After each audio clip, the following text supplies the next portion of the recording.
नमस्कार साथियों आपके निष्ठा के 18 मॉड्यूल 15 जनवरी को कंप्लीट हो जाएंगे। इसके बाद कॉम्पिटेंसी टेस्ट होना है जिसमें 60% से अधिक मार्क्स लाना अनिवार्य है।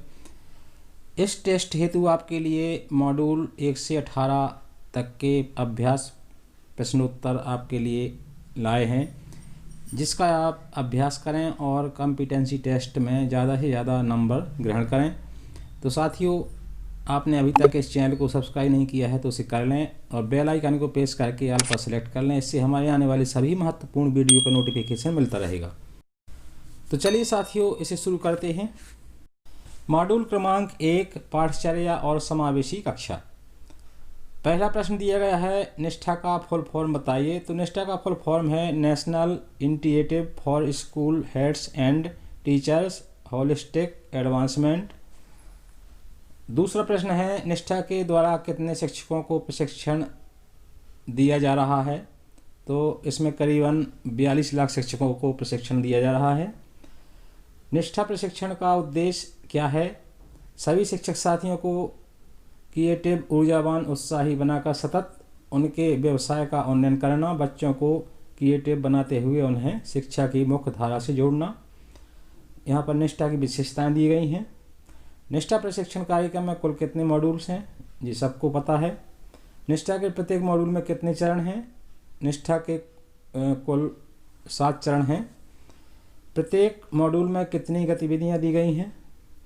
निष्ठा के प्रत्येक मॉड्यूल्स में कोर्स में 2 गतिविधियां हैं, ऑफलाइन गतिविधि और ऑनलाइन गतिविधि। ऑफलाइन गतिविधियां क्या होती हैं? ऑफलाइन गतिविधियां एक गतिविधि होती हैं जिसमें शिक्षक स्वयं चिंतन करके डायरी या चार्ट का निर्माण करता है। ऑनलाइन गतिविधियां होती हैं, ऑनलाइन गतिविधियां में गतिविधि होती है जिसमें शिक्षक ब्लॉग स्पॉट लिंक पर जाकर उसे देखकर अपने विचार प्रकट करते हैं। मॉड्यूल क्रमांक 1 से हमें क्या क्या सीखने को मिला? तो इसका उत्तर यहाँ दिया गया है, पाठचर्या एवं समावेशी शिक्षा। किसी बच्चे में क्या क्या विविधता पाई जाती है?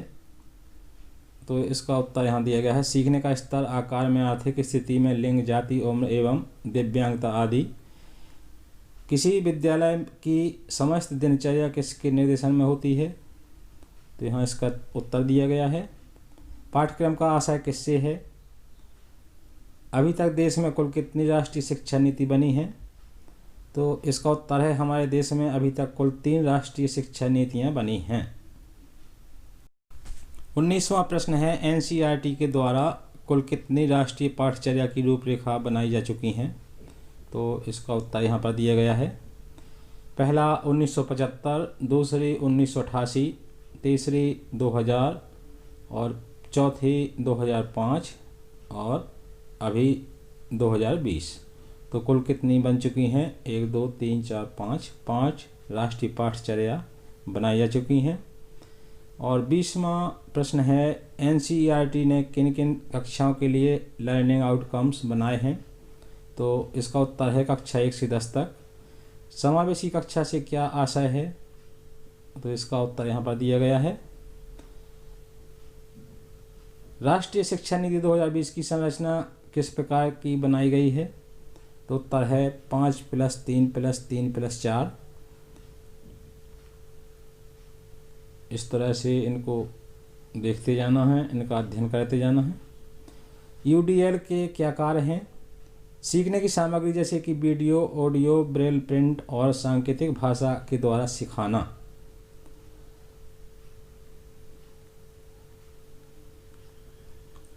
और 31वां प्रश्न है, समावेशी कक्षा का निर्माण कैसे किया जा सकता है? तो यहाँ लिखा है, शिक्षक आवश्यक कौशल में निपुण हों, अच्छी कार्य योजना का निर्माण करना, शिक्षक हैंडबुक का उपयोग करना। इस तरह से समावेशी बच्चों का मूल्यांकन किस प्रकार किया जाता है? उत्तर दिया गया है इसका। एनसीएफ 2005 के सिद्धांत क्या हैं? तो यहाँ पर सिद्धांत दिए गए हैं। एनसीएफ 2005 के सिद्धांत, रटने की प्रथा बंद हो, मूल्यांकन सरल, उसमें लचीलापन हो, बच्चों का सर्वांगीण विकास हो, ज्ञान को जीवन से जोड़ना। गैर मौखिक संप्रेषण क्या होता है? गैर मौखिक संप्रेषण में जब हम अपने विचारों या अभिव्यक्ति को चेहरे के भाव स्तर या हाव भाव आदि से व्यक्त करते हैं। मॉड्यूल क्रमांक 3 स्वास्थ्य विद्यालय कल्याण।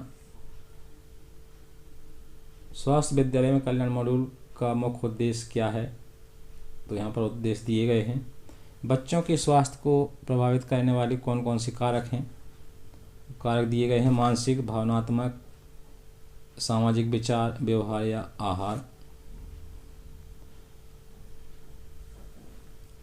योग करने से पूर्व हमें कौन कौन सी सावधानियां रखनी चाहिए? तो यहाँ पर सावधानियां दी गई हैं। भावना शब्द का उत्पत्ति कैसे हुई? भावना शब्द की उत्पत्ति लैटिन शब्द मूवर से हुई है, जिसका अर्थ होता है आगे बढ़ना, मार्गदर्शन करना। संतुलित आहार क्या है? संतुलित आहार से तात्पर्य जिसमें प्रोटीन, वसा, कार्बोहाइड्रेट्स, विटामिन आदि पोषक तत्व हों। संतुलित आहार की तालिका दी गई है। स्कूलों में किन किन क्षेत्रों में सुरक्षा व निर्भयता की जानकारी देना उचित है? स्कूलों में बच्चों को सड़क सुरक्षा एवं उत्पीड़न, हिंसा, आपदा प्रबंधन, जीवों की से सुरक्षा, इंटरनेट और सोशल मीडिया के उपयोग में सुरक्षा बरतने की जानकारी देना सही होगा। आसन क्या है? भारत की कुल जनसंख्या में कितने प्रतिशत आबादी बच्चों की है? यह भी मोस्ट प्रश्न है। भारत की कुल जनसंख्या का 39% बच्चों की है, जिसमें से 47 करोड़ बच्चे 18 वर्ष से कम के हैं। मॉड्यूल क्रमांक 4। इस मॉड्यूल में जेंडर का समावेश क्यों किया गया है? इस मॉड्यूल में जेंडर का समावेश इसलिए किया गया है कि न केवल महिलाओं बालिकाओं के आत्मसम्मान को बढ़ावा दिया जाता है, बल्कि पुरुषों बालकों को पितृ सत्तात्मक समाज व शक्ति आधारित संबंधों की धारणा पर विचार करने में सक्षम किया जा सके। जेंडर क्या है? जेंडर सामाजिक रूप से निर्धारित महिला, पुरुष और ट्रांसजेंडर के बीच अंतर को संदर्भित परिभाषा समाज ने बनाई है। प्रच्छन्न पाठ्यक्रम क्या है? प्रच्छन्न गुप्त हिडन अर्थात विद्यालय परिसर में जिस पाठ्यक्रम को शिक्षण में ना जोड़कर प्रस्तुत किया जाए वह प्रच्छन्न पाठ्यक्रम है। जैसे लड़का लड़की की समझ। रूढ़िवादी धारणा से आप क्या समझते हैं?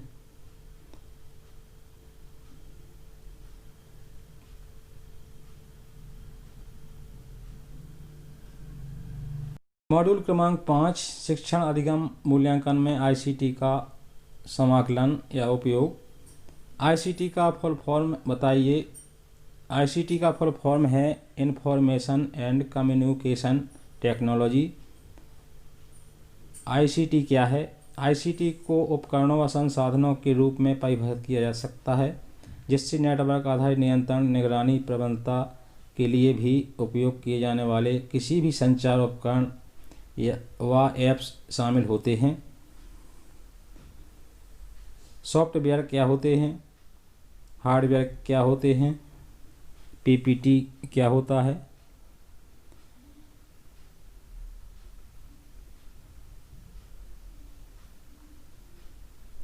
हमारी भाषा होनी चाहिए जेंडर समावेशी, जेंडर निष्पक्ष, उपरोक्त दोनों, कोई नहीं। तो इसका सही उत्तर है उपरोक्त दोनों।